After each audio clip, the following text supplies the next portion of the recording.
Garcia of Long Beach. My name is Melissa Evans. I'm the editor of the Long Beach Post. I'm joined by Haley Munguia, who's a reporter with the Long Beach Press-Telegram. She and I are going to be co-moderating this discussion with the mayor and with the city epidemiologist, Belinda Prado. We're going to try to get you all answers to some questions. This is a really weird time that we're all in. It's very uncertain, and we've received a lot of questions just from the news in the last 24 hours alone. So we've solicited questions ahead of time on our social media channels. We'll also be taking questions live during this broadcast, so please ask your questions in our feed, and we'll try to get to as many as we possibly can. We'll do 30 minutes in English, and then we'll take a quick break, and we'll come back and we'll do a 30-minute session in Spanish with Long Beach Post reporter Stephanie Rivera and Sebastian Echeverry from the Signal Tribune. So I want to get right to the questions so we get as many answered as possible. And I also want to thank the city as well for working with us to put this event together on such short notice, and for the mayor for being here. Sure. The first question I have is just with everything that came over yesterday. A lot of people woke up this morning not going to work, unsure how they might be able to afford rent or pay bills. Of course, there's fear about catching this virus as well. I guess first, if you could just, what would you say to a resident in that situation who's probably faced with a lot of different fears right now? Yeah, I think the first thing that's really important is for folks to be aware that this is a serious health emergency, and that all of the orders and rules and information that the city is putting out to residents is important for folks to follow. I know that this is also a scary time. I know that there's a lot of economic insecurity. There's a lot of people wondering how they're going to pay their rent, how they're going to take care of their family. And we understand that. And what we're trying to do right now is first and foremost is take care of the health emergency that's right in front of us. And that is putting in as much social distancing and as much care for others, and preparing our hospitals, ensuring that folks that they're well supplied and that they're ready to take what is going to be a large amount of incoming, of folks using our ERs, of people needing hospital beds. That is on its way. And so we're preparing for all of that, and we're working with the governor, mayors, and the federal government to get that piece in place. The second piece of that is people should know that the economic insecurity piece, which is at the top of most people's minds right now, is something that we're actively working on. And so, if you can't pay your rent, you're not going to be evicted. We passed an eviction moratorium around the coronavirus. If you cannot pay your utilities, we're not going to turn off your water or your gas. And many of our companies like Southern California Edison and the cable company and others are not going to shut off your service. Most companies right now are putting off bill payment. But at the same time, we know that a lot of people aren't getting paid, and we know that those bills will come due at some point, which is why that we are asking, really we're demanding that the federal government and the state directly put in resources to people that need support. And we expect and we're hoping that there's going to be direct payment, especially for lower income folks, that will come from the federal government to help people. We know it's an uncertain time, but we're going to get information out to people every single day and make sure that people are aware of what's out there. Today, we're still dealing with the closings of businesses and activities from yesterday. We're going to continue to do that, and we hope that next week especially we can start putting out a lot more information around economic recovery. So a lot of readers that we've heard from are the people that you mentioned, whether they're renters, business owners, or people who are, concerned about paying a mortgage, and they're confused about the resources that the city is offering. So can you clarify the action that the city council took this week and how residents can get help? Sure. I think first what's important is, as far as the actions the city council took, the one thing that's clear the council will vote on this upcoming week is the eviction moratorium. which is going to allow some relief. As far as the details of that, we're going to discuss on Tuesday. But if people can't pay their rent this month and going into next month, we're going to make sure that folks are taken care of. The second piece of that is we asked the city manager to look at a variety of different options as they relate to small business relief, utility relief, small business loans, and all of that is on its way. And so all of that information is not ready over the course of a day or two, but it will be over the course of this next week. And so I think that's the clarity, Haley, that we're looking at bringing, is trying to get some of that information out there. But that relief is just the city piece. And I think what's important is the city can do a lot. We're going to do that, but the state's also going to do work. The state's going to come in and do a variety of economic incentive programs. And then the federal government's going to come in. And we, in my opinion, the federal government needs to today, and Congress and should approve, and the president should sign one of the many proposals out there that puts cash into the hands of every single American and every single person within this community. And I know there's some proposals out there that are $1,000, others that are higher than $2,000 or $3,000. I personally believe it should be higher than $1,000. I like the proposal. Quite frankly, I think Bernie Sanders has a proposal in the Senate that I think is really great. Maxine Waters has a proposal to get hands directly into folks, which I think is really great. And I think Mitt Romney also started off with a baseline of $1,000 for every person. I think that's a great start. And so this is a bipartisan effort of Republicans and Democrats, and they need to get money into the hands of people immediately.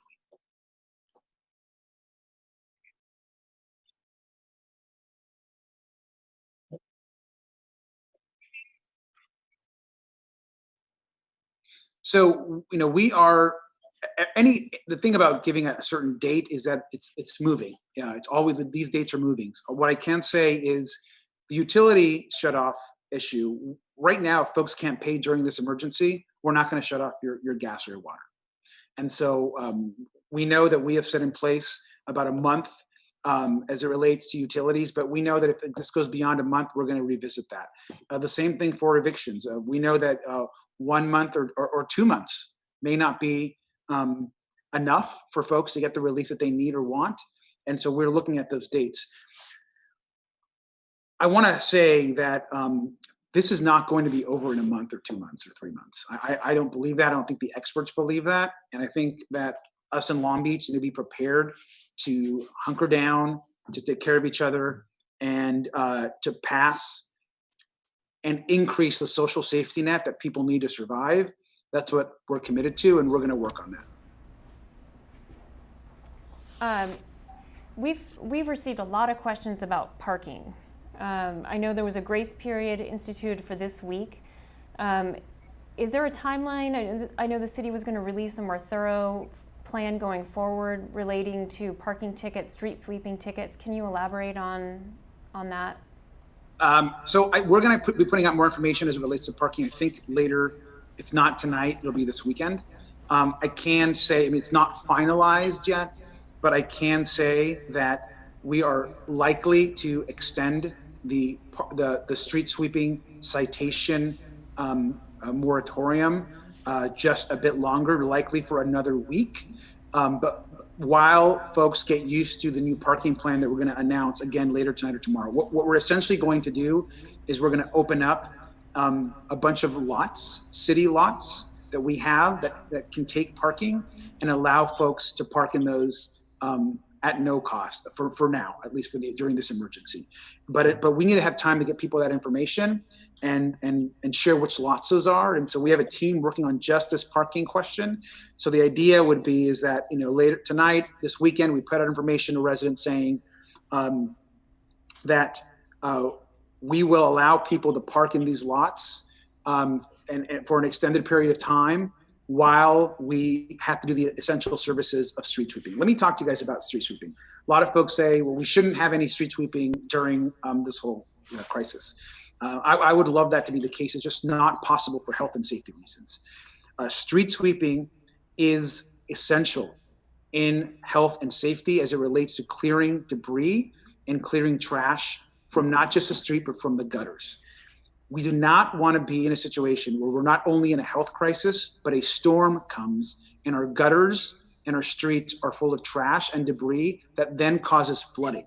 And so while it's going to be hard for people, I understand, to move their cars for street sweeping, we cannot be in a situation where we flood the city, especially areas like Alamitos Beach, parts of downtown that are prone to flooding, and a lot of our residential neighborhoods are prone to flooding as well. And so I just want to share with people that we're going to have to figure out a way of street sweeping and moving cars. Now, I would love for us to be on the type of system where we asked everyone, please move your car, and everyone would automatically move their car. And I think most folks would do so, but a lot of people aren't going to move their car.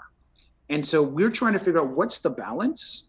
We don't want to cite people, but how do we ensure that everyone moves their car so we can actually clean the gutters and not cause flooding? So that's what the team's working on right now, but we're going to have to get back to street sweeping. And another topic that readers keep bringing up is just about testing for the coronavirus. So can you speak to why testing has been so limited and whether the availability of private labs might help with the testing capacity here? Yeah, I mean, I think that the testing issue is really hard because I think that we don't have enough tests. And so that's just the facts. And we were at a point as the city just 10 days ago where we had no tests. We barely got our first set of tests from the CDC. We were sending tests out to Orange County and other places to get people tested. We need the federal government to send more tests, and not just the tests, but all of the parts of the test that actually make a complete test. We're getting a lot of questions from people going, why aren't you putting drive-through testing in place? We would love to put in drive-through testing. We would love to go test everyone that wanted to get a test today. But the federal government has not sent those tests through the CDC to the labs and cities that need to do this work. And so what have we been doing? We've been using the tests that we have and the relationships we have to triage those that need the test the most. And so those decisions on who should be tested are guidelines set up by the CDC, by our federal partners, and by health officials. And so essentially they are following the model set out by the federal government on who should be tested and in what order, which is what we're following. The states put those in place as well. But if the question is do we want to do more testing? We would do more testing tomorrow. I would set up drive-through testing centers all across the city tomorrow. We would have drive-through testing in all of the major parking lots if we had the tests available, but we just don't. That doesn't mean we don't have any, because we do have some now and we are doing testing. But when you hear in the media, for example, that we have 13 cases or 14 cases, or the county has X amount of cases, those are cases that have been confirmed. Just because we say there are 14 cases in Long Beach, or there are 12 cases in Long Beach, because that number is growing, as you know, that doesn't mean there are only that many people that have the virus. It means that we have that many people that we have confirmed. And so people should be acting and responding as if everyone around them was infected. And so social distancing is important, and I think it's really critical. We've received a number of questions from workers about what to do if their employer hasn't shut down as required, especially today. I think there's a lot of confusion today with that order just having been announced last night. We've also gotten a lot of people kind of tattling on businesses that are open that shouldn't be. But specifically for workers, what should a worker do if their business hasn't shut down and they are not essential? I think that the governor's order is going to take a little time to sink in for all businesses. And so it is true that tweaks are still being made. And it's also true that we are trying to get information out quickly. But I think what the governor wanted to do is to shut down as many non-essential businesses as possible quickly. And now we are following up with more guidelines and legislation as to how to do that. So the way workers should feel is, first and foremost, if they're feeling unsafe at a workplace, they should share that information.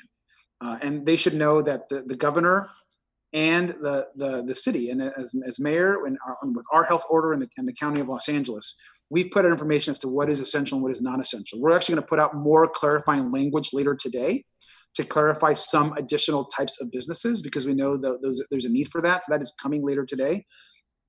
But a lot of folks today are following the new guidelines. There's a lot more places that are closed. A lot more non-essential businesses have closed. We think that's going to continue throughout the days ahead. So I know here at City Hall, every day of this week, there's been less and less people, and that needs to continue as we draw back and get more people telecommuting to other places. And that's how businesses should react as well. I would ask also to business owners out there, if you are curious or have doubt if you are a non-essential business, you are probably not an essential business.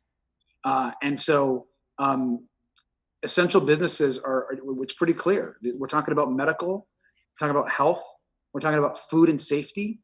We're talking about services that you might need that are critical for home repair. So plumbing, electrical work. Those are essential businesses. Food, especially takeout, delivery for restaurants. And so those are the things we're trying to figure out. And we want workers to know that we hope that there will be more clarity over the days ahead, and that more people start following the order. And with these new orders, what will enforcement look like? Will police be involved? And if so, do they have the resources for that? Hey, Haley, before I go that really quick, I'm getting a couple of questions about where folks can watch this Q&A. Mm-hmm.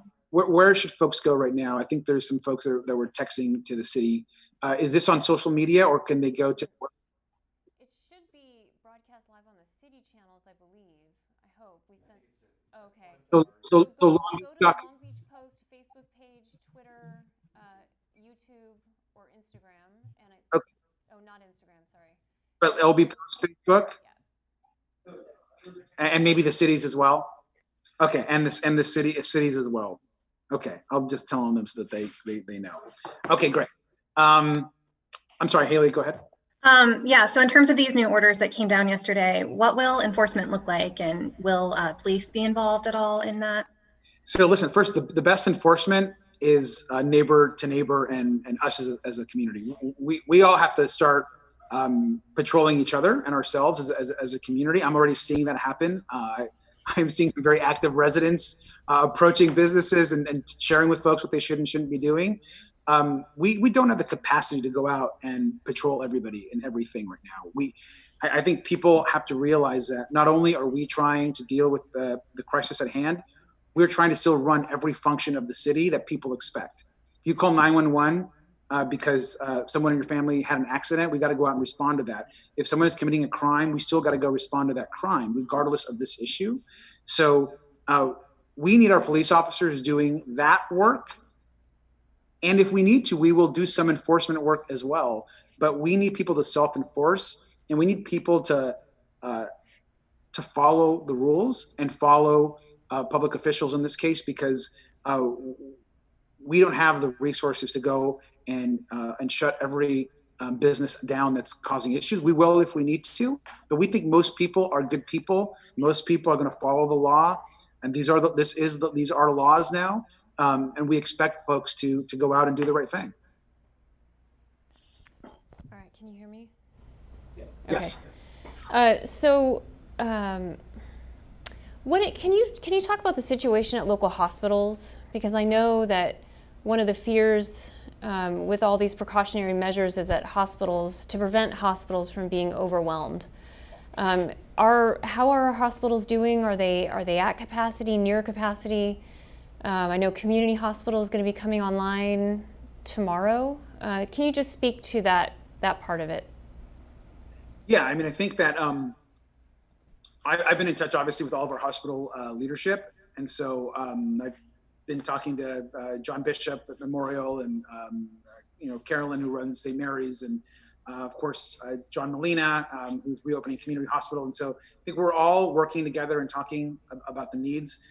The main issue with our hospitals right now is they are going to be overburdened in the weeks and months ahead, which is why we need folks to isolate, self-distance, and self-quarantine. We know that the medical system is going to have a huge amount of pressure, and so that's their big concern. Quite frankly, they're preparing for that. They're setting up mobile sites. They're setting up testing. They're making sure that their employees and their doctors have what they need and the necessities and tools that they need. And as a health department, we're there to support them in that work as well. Community hospitals reopening here should be this weekend, the days ahead. It's a huge, huge opportunity for us to have a new hospital online that closed, that we've been in the process of opening. And in this emergency, we got emergency powers from the governor and legislature to do so. And so that will be a critical amount of new beds for us in the city. And so I can't express how important that's been. We've been working on that. And I want to thank everyone for their ability. But hospitals, the best thing that you all can do to support our hospitals and our nurses is to stay home. So if you can stay home, that keeps them in the hospital and the ability to serve everyone that needs support. And I guess pivoting back to the economic impact here, we have also heard from a lot of independent contractors in the city. For example, we had one hairstylist write in to us saying, she can't file for unemployment, but she also can't work. So do you have any advice for people like that and how they can get help right now? And is she saying because she's not part of the order or just because she's not eligible for unemployment and she's not essential?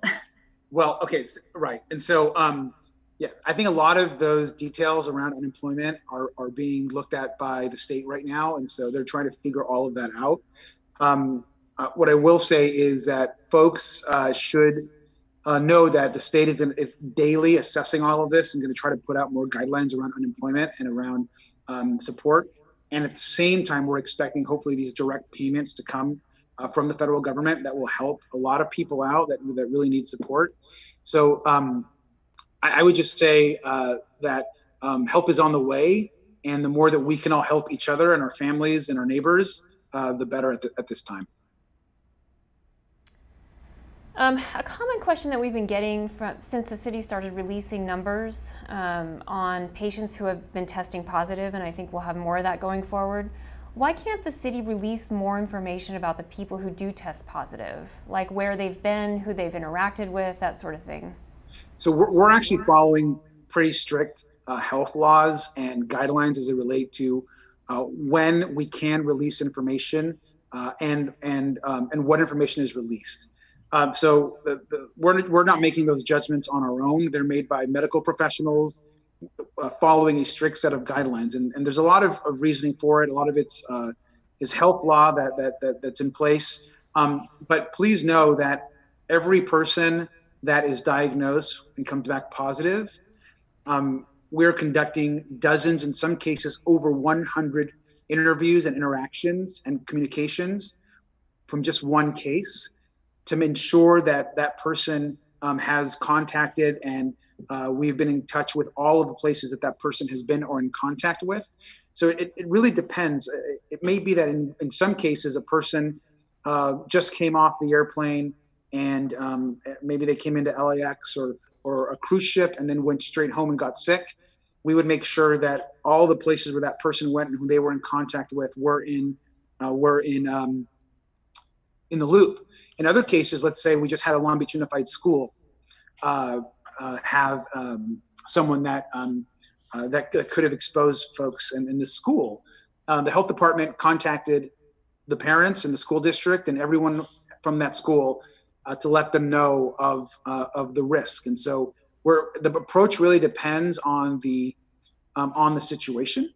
And in this case, we are trying our best to release information.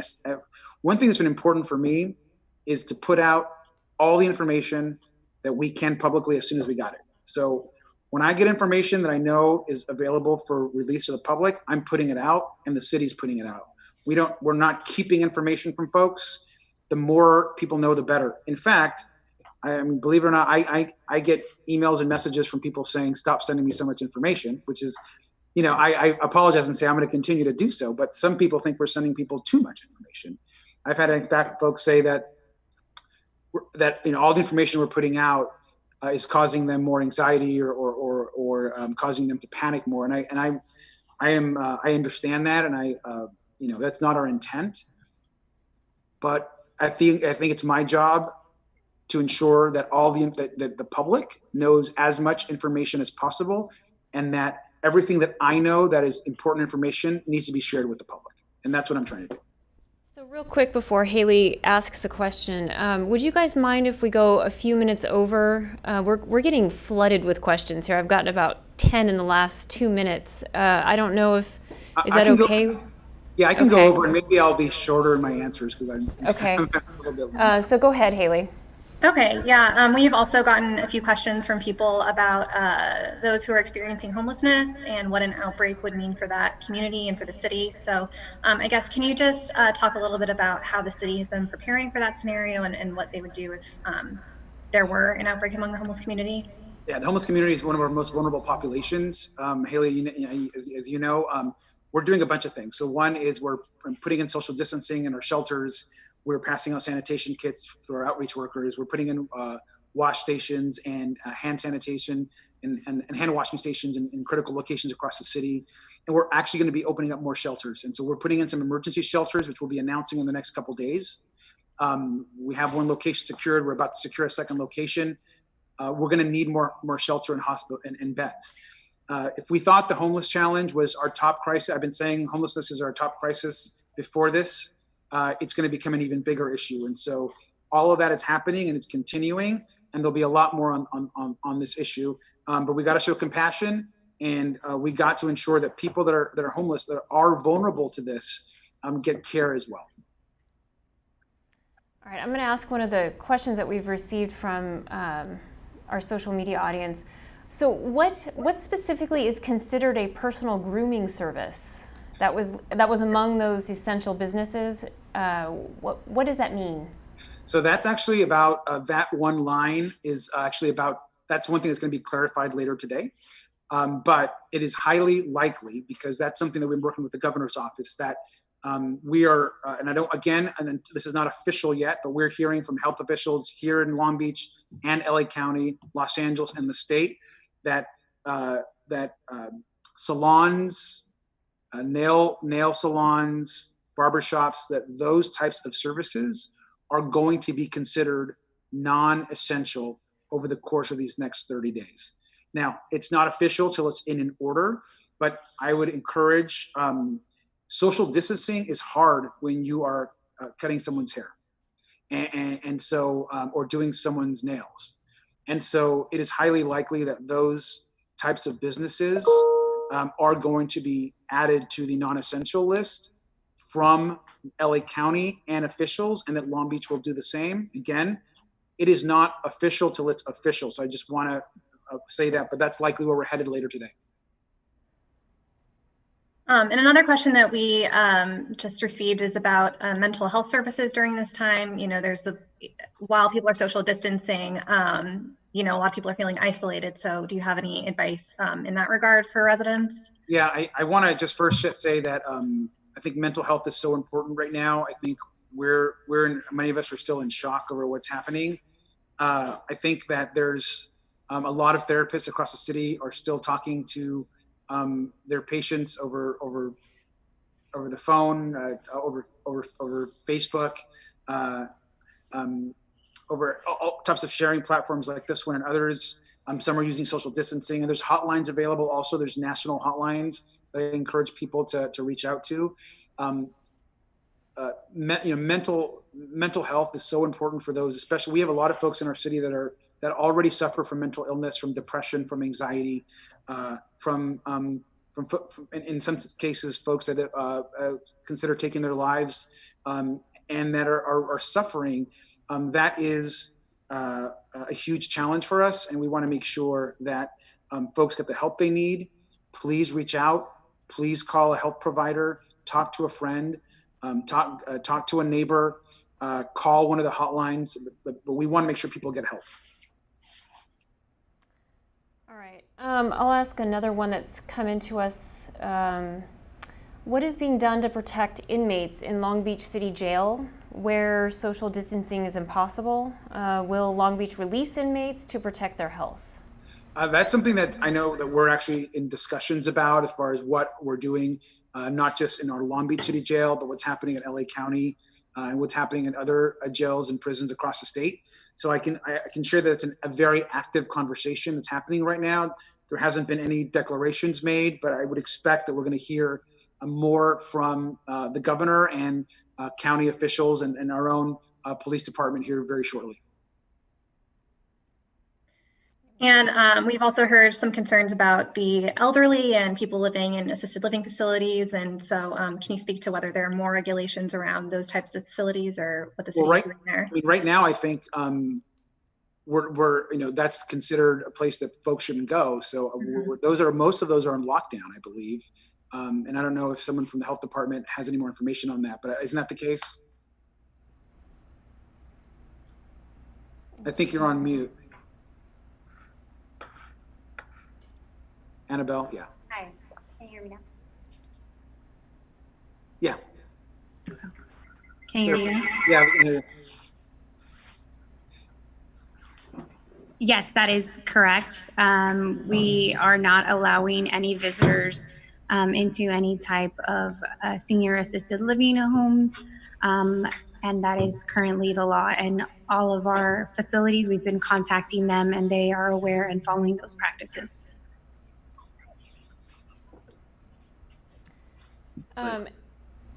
Another question has to do with mortgages. Is there any relief coming for those? We've talked a lot about relief for renters. Is there any relief when it comes to paying mortgages or paying property tax type stuff for landowners or property managers? I think those things are actually on the table right now and they're being discussed. The mayors of all the big California cities are talking about that. We understand that for a lot of small property owners, if you own one or a few units and you're depending on that income to help you take care of your family and your needs, and you're not getting rent coming in, that's a big issue and a big problem. Or others that are maybe barely being able to pay their mortgage or they're on their property because now they're not getting paid or they're out of work. So those are real issues. They're a big concern to us, and we're actively looking at that. And we're hopeful that there's going to be some state guidelines on that pretty soon.